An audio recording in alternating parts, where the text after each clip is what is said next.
je suis engagé à la Légion et que me parlait de Deuxième Europe, il y avait les cœurs qui s'embrasaient, les yeux qui brillaient. C'est ça qui anime nos esprits.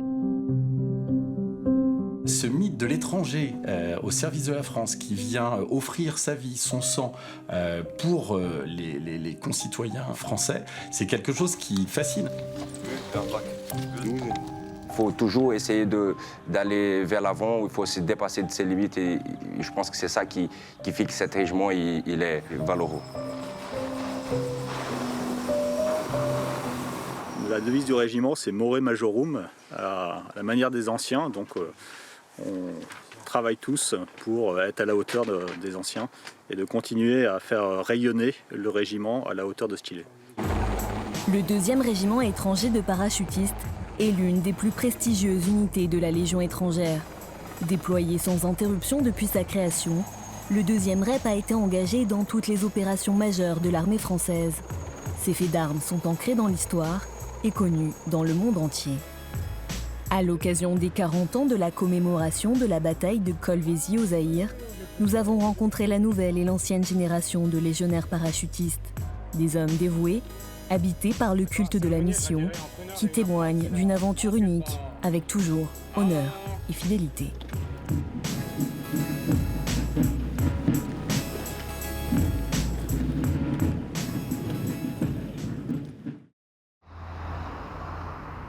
Notre premier contact avec le 2e régiment étranger de parachutistes a lieu en Corse, à Calvi, où l'unité est installée depuis plus de 50 ans. Ce matin de février, le capitaine Henry, commandant de la 5e compagnie, réunit ses 150 hommes pour une dernière mise au point. Aujourd'hui, on débute l'exercice Altor Balanina. Le but pour nous, c'est bien de travailler les procédures et que chacun maîtrise ce qu'il aura à faire pour la mission de cet été en BSS. Dans quelques minutes, ces bérets verts quitteront le camp Rafali, la maison mère du régiment, pour 4 jours de terrain dans les montagnes corses. Pour cet exercice, ils seront accompagnés de sapeurs et d'artilleurs issus d'autres unités parachutistes françaises, avec lesquelles ils seront projetés d'ici 4 mois en Afrique, dans le cadre de l'opération Barkhane. Une nouvelle mission à inscrire à la longue liste des engagements du REP. Distance entre les groupes, vous mettez 20 mètres, distance entre l'attaque 10 mètres et colonne double, dès que possible. Dès que possible, colonne double. La nature a encore tous ses droits dans cette région du nord-ouest de l'île de Beauté. La végétation est sauvage, les dénivelés abrupts et le terrain particulièrement abrasif. Pour n'importe quel randonneur, la progression s'avérerait ardue. Pour les légionnaires parachutistes, le maquis corse n'a plus grand-chose d'effrayant. Chacun d'eux y a déjà usé plusieurs paires de chaussures de marche. Ça va de au-dessus, donc pour l'instant vous restez sur votre position actuelle, au risque de piégeage. Donc une fois que ce passage sera libre, on vous enverra avec Granit jusqu'à l'Enferrata. Ah, ça va bien pris. Cette manœuvre est aussi l'occasion d'éprouver leur matériel récent, qu'il s'agisse de leurs nouveaux gilets de combat ou du fusil d'assaut HK416 avec lesquels ils seront déployés. Aujourd'hui, là, pour la compagnie, c'est un exercice de reconnaissance d'une zone. Donc, le premier objectif, c'était s'emparer du col là où nous sommes actuellement. Donc, avec susceptibilité d'avoir des personnels armés ou non armés. Là, quand nous sommes arrivés sur le col, il y avait un personnel non armé qui était avec des appareils de transmission qu'on a capturés. Ce cas de figure ressemble très fortement à ce qu'ils pourront trouver sur leur prochain théâtre d'opération.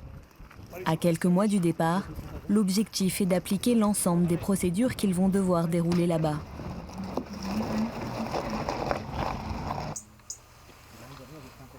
Et s'il y en a un qui est particulièrement vigilant, c'est bien évidemment le patron du régiment.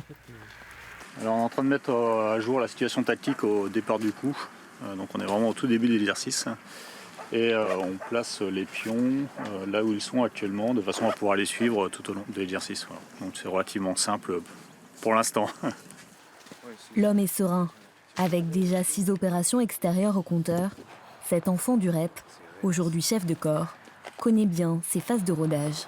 Il y a encore des réglages à faire et ça sera le but et l'objectif de la partie qui suivra, qui aura pour but de reprendre l'ensemble des incidents et de les débriefer pour que chacun à son niveau puisse s'améliorer et bien comprendre ce qu'on attend de lui. Il sait aussi qu'il peut avoir confiance en ses hommes, des hommes qui se préparent continuellement au combat, une confrérie de guerriers d'un peu plus de 80 nationalités, à la fois disciplinée et audacieuse.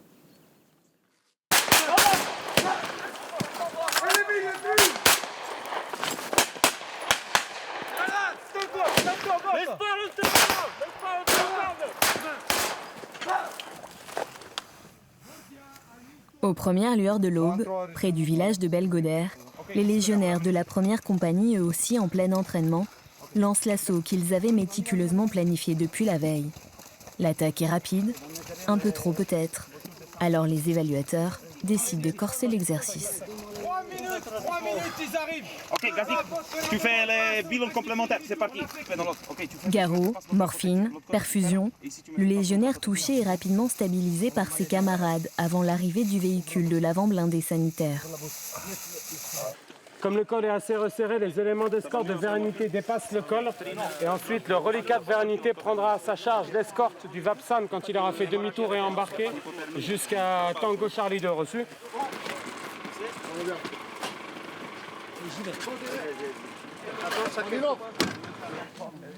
Le génie prend ensuite le relais.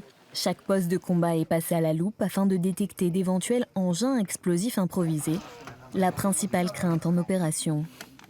Puis les caches d'armes sont vidées et inventoriées. Non, juste 3 caisses, ils n'avaient pas eu le temps. Ok, donc une caisse, 1000 cartouches. Oui. 5, 45. Une bombe de décrypant pour armement. Et un sachet de poudre blanche. La prise est conséquente. Pour le commandant d'unité, c'est un bon début. Mes hommes sont en cours de préparation. La préparation n'est pas terminée. On monte tranquillement en puissance vers cette étape. Après, ils sont en permanence prêts à tout type de projection. C'est le cœur de notre métier.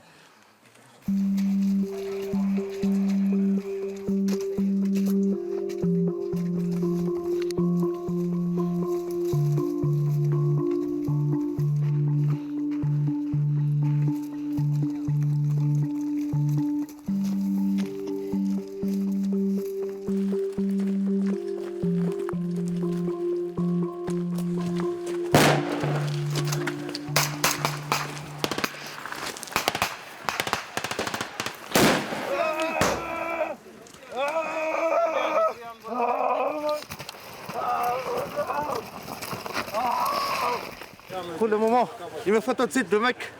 On va tout de suite le mettre à l'abri dans le JBC, dans le VAB. Allez, Farkar. Dans quelques semaines, ils quitteront la fraîcheur revigorante de leur montagne pour la suffocante chaleur de la bande sahélo-saharienne. Tous n'ont qu'une aspiration, marcher dans les pas de leurs illustres prédécesseurs.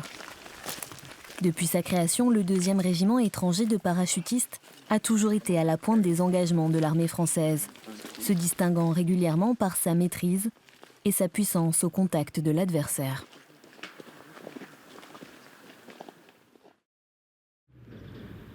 Nous sommes fiers d'appartenir au 2e REP. Nous sommes les hommes des troupes d'assaut, soldats de la vieille légion. Le REP, c'est l'exigence, c'est la dureté, c'est une vie offerte à la Légion étrangère, encore plus qu'ailleurs, dans une garnison où la vie sur une île, en hiver notamment, est relativement calme.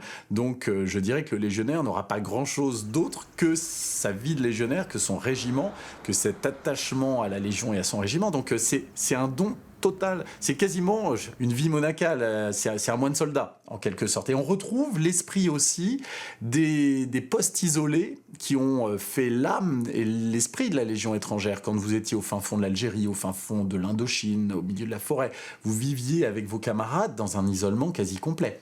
Et je pense que aujourd'hui, nos légionnaires et les légionnaires du REP sont peut-être ceux qui conservent encore plus fortement cet esprit-là.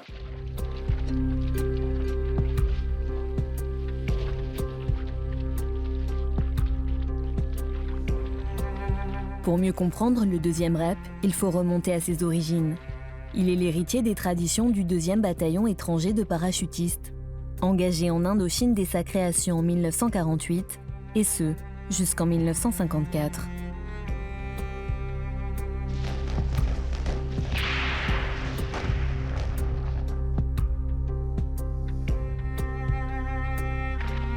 Il participe ensuite à la guerre d'Algérie, de 1955 à 1962, sous l'appellation de régiment. En 1967, il s'installe définitivement à Calvi et ne cesse de prouver sa valeur au combat, très souvent dans des opérations nécessitant des interventions d'urgence.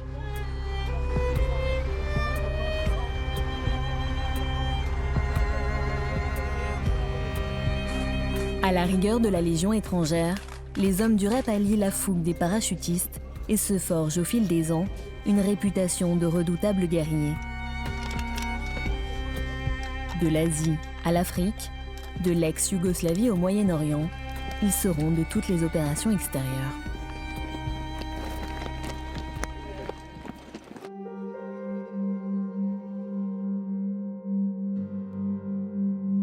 L'une des plus emblématiques est sans conteste l'opération Bonite.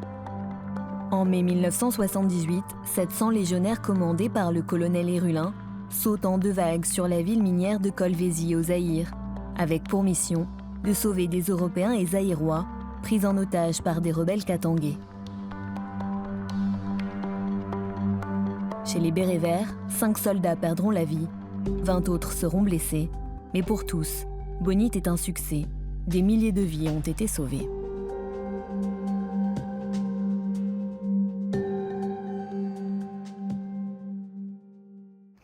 Bonjour monsieur.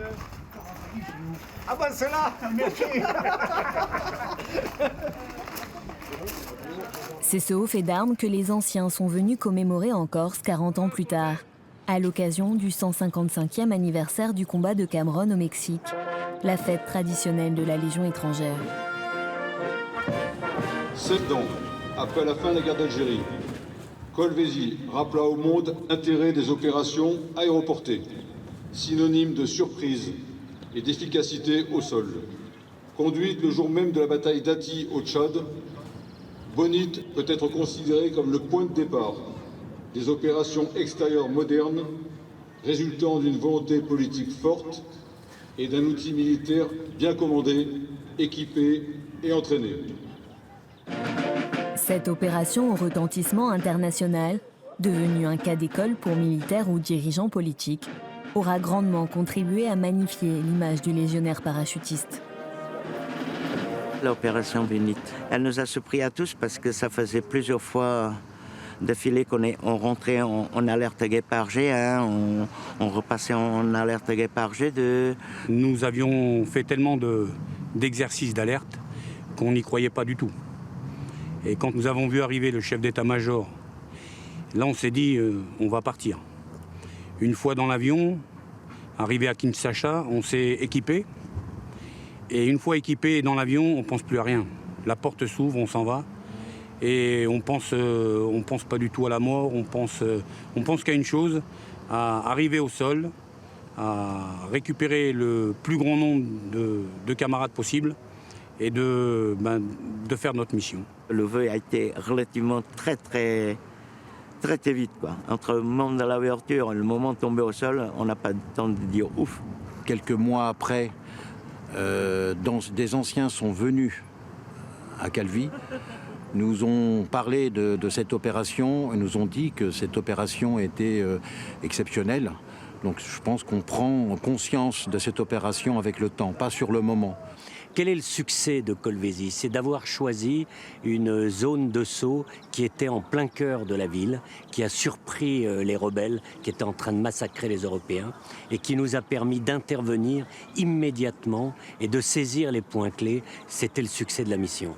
Et c'est pour ça qu'on a coutume de dire, derrière le colonel Hérulin, qu'au premier soir, il a pu dire au président Giscard d'Estaing, mission accomplie. Extraordinaire.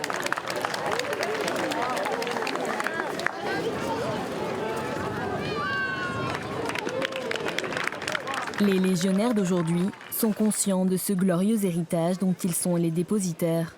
Les opérations aéroportées les plus récentes gardent l'esprit du saut de Colvézi.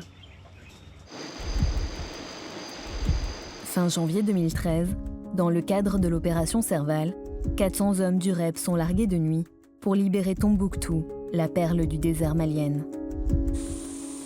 2 ans plus tard, ils sont une nouvelle fois sollicités au nord du Niger. L'objectif de l'opération est de perturber les flux logistiques des groupes armés terroristes entre le Nord Mali et la Libye.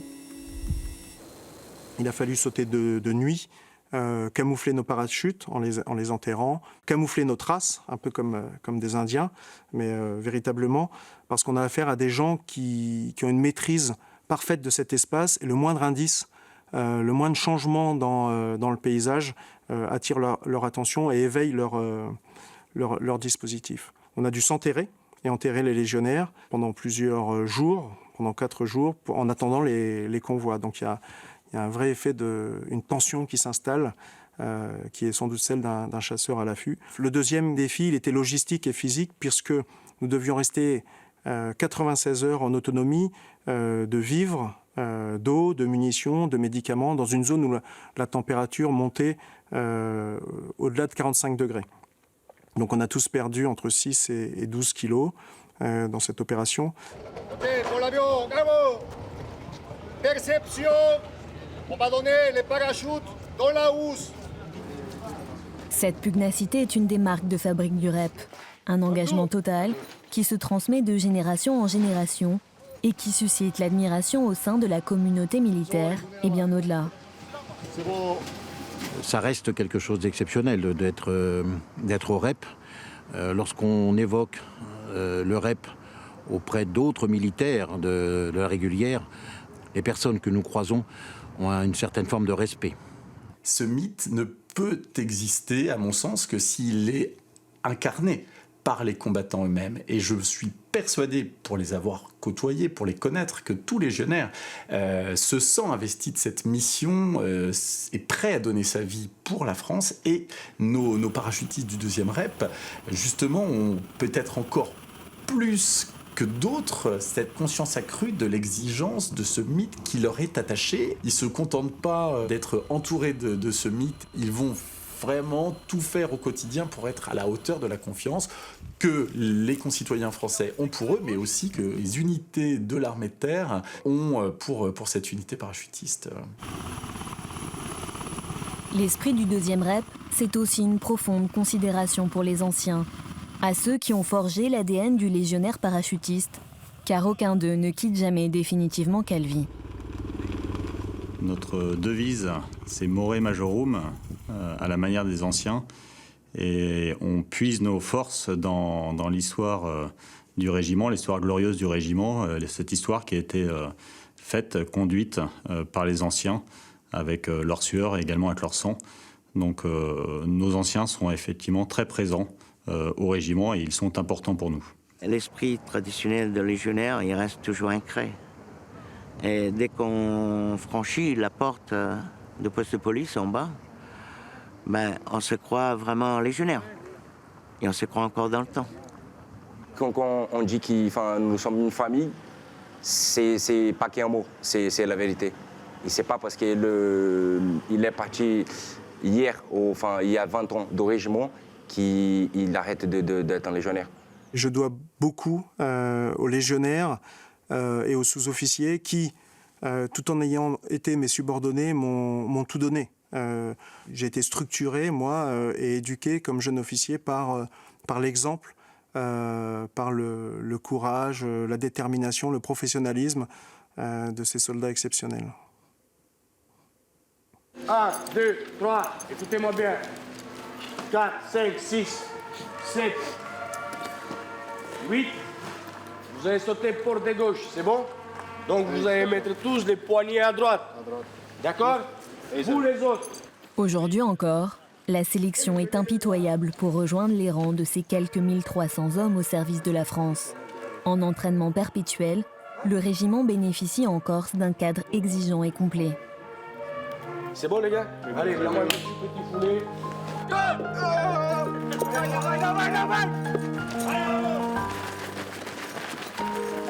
Cette spécificité géographique lui donne aussi la particularité d'être le seul régiment de l'armée française à former ses personnels au parachutisme. Un ensemble d'ingrédients qui fait du 2e REP une troupe unique, dotée d'une redoutable force morale, à laquelle s'ajoute une profonde humanité.